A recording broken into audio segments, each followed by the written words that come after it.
வைக்க போகிறேன். 4 வெங்காயத்தை குட்டி குட்டியாக கட் பண்ணி வச்சுருக்கிறேன். 4 தக்காளி வச்சுருக்கிறேன். கடாயை வச்சு எண்ணெய் ஊற்றிக்கலாம். எண்ணெய் ஜாஸ்தியாக ஊற்றிக்கலாம். தொக்குக்கு கடுகு போட்டுக்கலாங்க.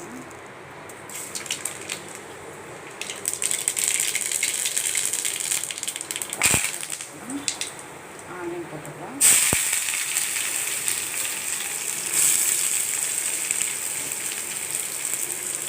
மறக்காமல் வீடியோ பார்த்து சப்ஸ்கிரைப் பண்ணுங்க. சப்ஸ்கிரைபர்ஸ்லேயே வரல.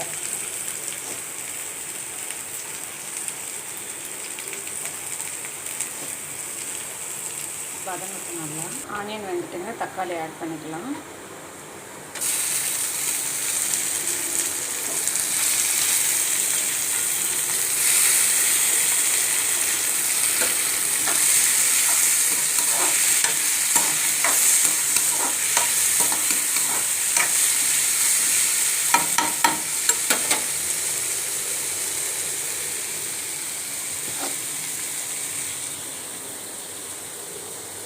தேங்காய் பால் எடுக்க தேங்காய் எடுத்து வச்சுருக்கேங்க. தக்காளி நல்லா வதங்கிட்டு குழம்பு மிளகாத்தூள் மட்டும் ஆட் பண்ணிக்கலாம். குழம்பு மிளகாத்தூள் ஆட் பண்ணி வச்சுக்கலாம். உப்பு ஆட் பண்ணிக்கலாம். தேவையான அளவு தண்ணி ஆட் பண்ணிக்கலாம்.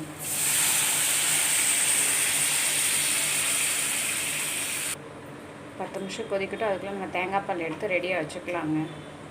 நல்லா எண்ணெய் தெரிஞ்சு மேலே வந்துருச்சு. தேங்காய் பால் ஆட் பண்ணிக்கலாம்.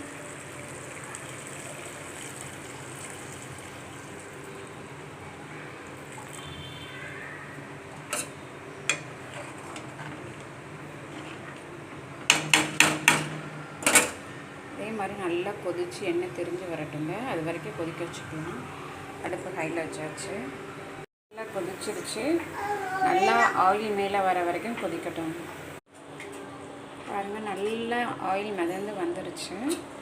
ஒரு 2 மினிட்ஸ்